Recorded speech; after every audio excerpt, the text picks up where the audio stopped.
Baik, nah ini lanjutan dari bagian kedua untuk materi yang pertama tadi ya, terkait dengan teori belajar dalam pembelajaran IPA di SD. Tadi kita sudah bahas yang pertama ada teori behaviorisme atau teori perilaku, yang kedua ada teori kognitif, dan berikutnya yang ketiga dan terakhir adalah teori belajar konstruktivisme. Jadi saya yakin kalian masih ingat ada kata construct di awal, artinya apa? Membangun.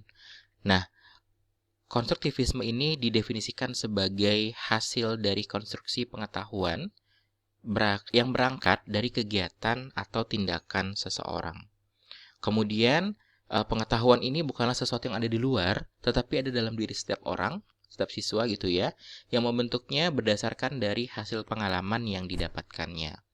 Pembentukan pengetahuan ini akan selalu dihadapkan pada pengalaman atau fenomena yang dijumpai oleh seorang individu. Ini menurut Wisudawati tahun 2014.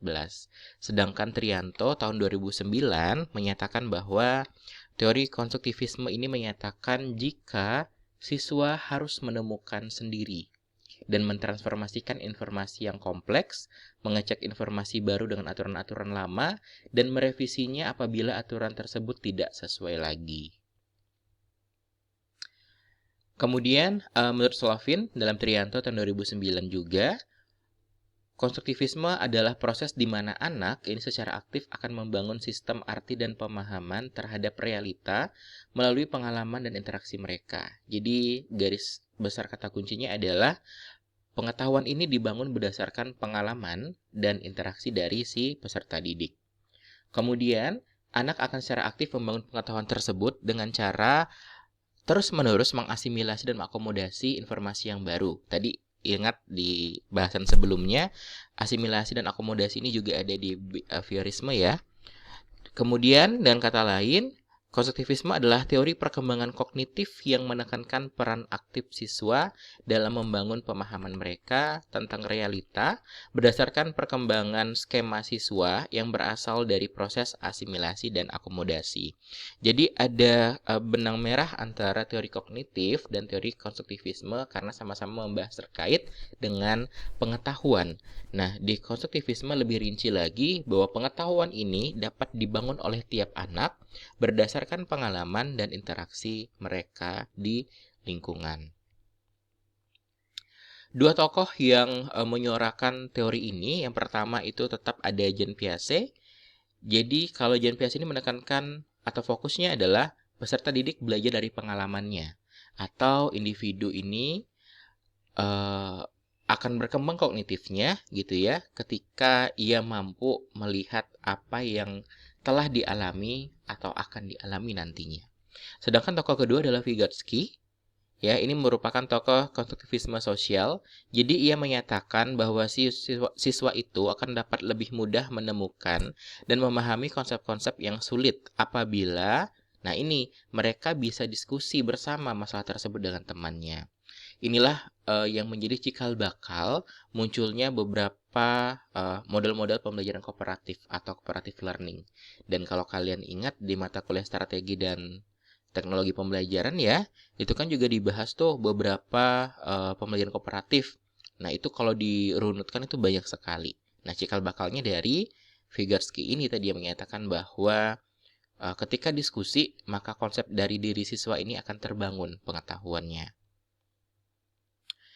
Ada dua implikasi teori konstruktivisme dari Vygotsky dalam pendidikan. Yang pertama, ketika ingin menerapkan cooperative learning tadi, maka siswa akan dibentuk secara berkelompok dengan tingkat kemampuan yang berbeda.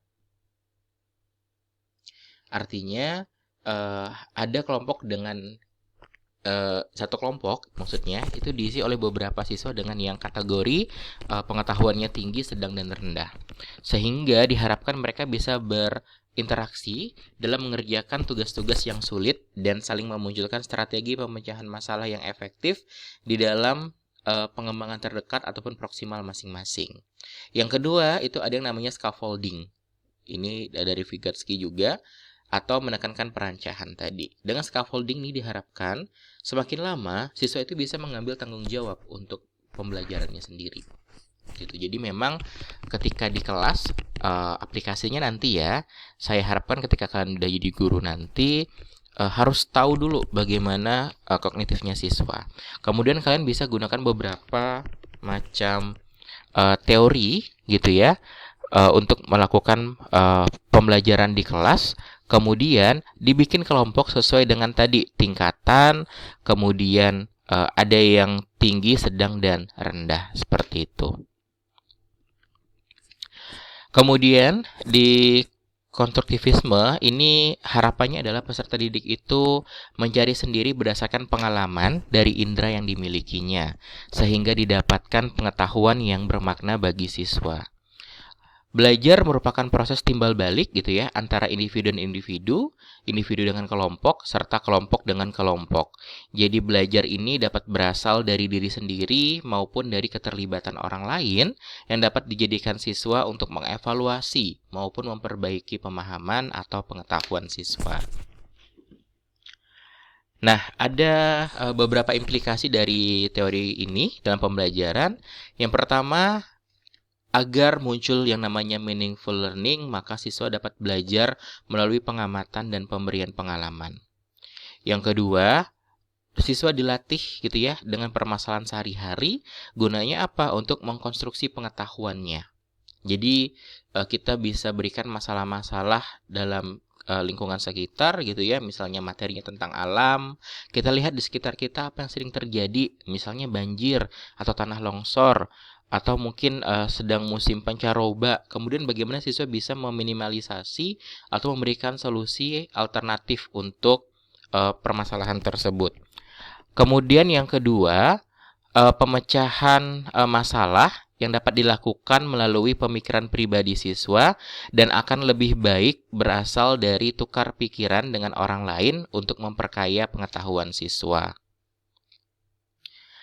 Nah, teori konstruktivisme ini dianggap cukup lebih tepat dikembangkan dalam pembelajaran IPA karena memberikan meaningful learning tadi ya, pembelajaran bermakna yang sesuai dengan karakteristik pembelajaran IPA dan lebih diarahkan ke lingkungan siswa. Hal ini disebabkan siswa dapat mengkonstruksi sendiri pengetahuannya didasarkan apa yang diketahui lingkungannya. Pembelajaran bermakna membuat siswa lebih paham tentang apa yang dipelajarinya. Kemudian teori ini juga mampu mengembangkan kemampuan berpikir dan kemandirian siswa. Karena tadi siswa diberikan ini ya kepercayaan untuk konstruk pengetahuannya, siswa pun akan berusaha mencari dan berpikir cara untuk mendapatkan hal yang diinginkan.